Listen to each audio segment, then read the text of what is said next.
G'day everyone, welcome to the latest in our series of videos on stage 3 reconstruction. As you can see, we've got a bit flash and we've gone with the microphone, and we had to do that today because we've got some special workers here. We've got Eden from the Conservators, who is restoring the honour boards in the Vic Street wing. G'day Eden, how are you going? I'm good. Hello.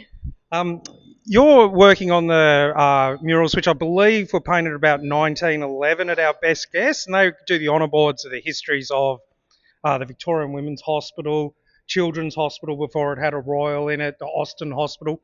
All these were co-founded by the unions.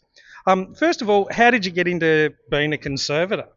Yeah, it's an interesting career. I got into it. There's a master's course at Melbourne Uni, and I was very interested in science and history and how that sort of all played together. And through that, just found out how amazing it can be to discover these sort of things. And for those of you who haven't been here before, we'll make another video and show you. All these honour boards have been painted over. We believe they were painted over in 1950 for the Christmas party because Dallas Brooks was coming along, and that has made it very hard. There's multiple coats of paint, and you should see Eden's work conditions. It's cramped, it's hot, and it's dusty. Tell us about that, please, Eden. Yes, so to be able to access the whole wall, there's a sort of a bespoke scaffold that's gone up all around, but that does mean that you're sort of working in very cramped areas. It's sectioned off, so it's very enclosed, which means it gets hot.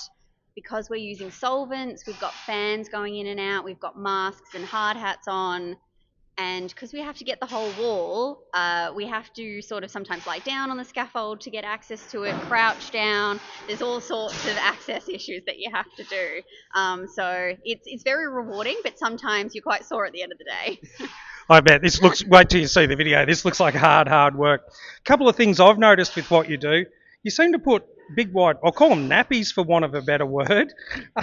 Big white nappies. Are they covered in solvent? Like what are they, and what do they do to the paint? Yeah, so there's two methodologies that we're working with at the moment. So there's the one that you're describing is sort of that's just cotton wool that we've got a solution of ethanol and water that's slowly solubilizing the layer of paint, and it won't damage the original, so the honor boards. So that's a slow process of solubilizing that paint so we can get it off nicely.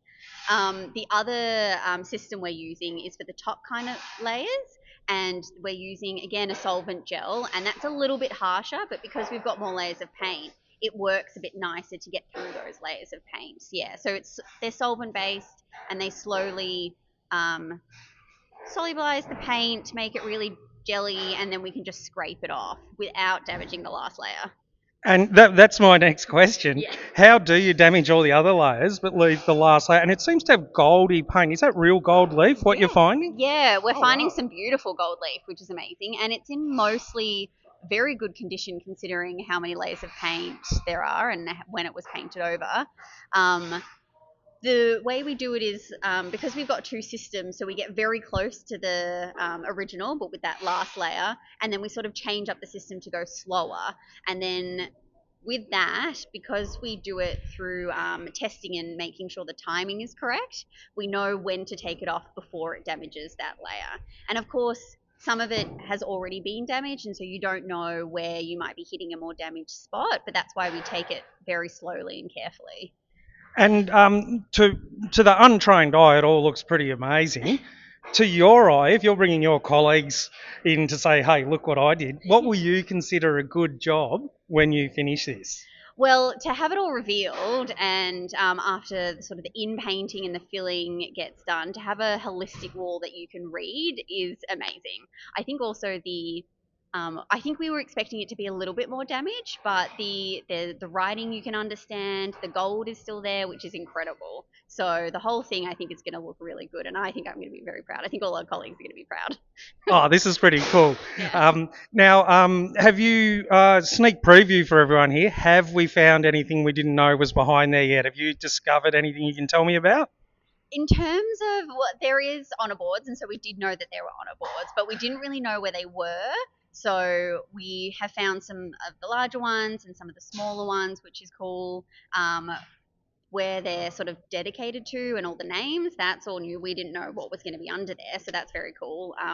We've revealed one that's for the governors of St Vincent's, which we've just seen today, which is very cool. Oh, and cool. then there's one for the deaf and the blind. And so each day we're revealing new names and companies and things like that, which is very, very nice to see. I think we might be having several interviews with Eden as we go along. And final question, someone said to me, even though they were 1911, that they were Patterson Brothers design. Now, I thought the Patterson Brothers were around in the 1870s. Was it their company still going, or is it just like trades halls full of great old legends? I mean, maybe. I'm not entirely sure, actually. It has, because there's dates there as well. Some of the dates we found are from 1890, but that doesn't mean that it was necessarily painted then. Of course, it could be dedicated to them. So it's possible that it was painted over a period of time, but the latest date is 1910. That's why we think it was probably painted around then. But probably people based their designs on some very nice designs already in the building. For those of you who don't know, the old council chamber has two magnificent lunettes and a design by did you work on that project too? No, I didn't. No. But yeah, that's in one of the more historic rooms. We'll show you towards the end of the build. All right, well, that's all we've got for now. Thanks so much for your time, Eden. Of course, anytime. And we'll probably catch up with Eden because she's finding some cool stuff.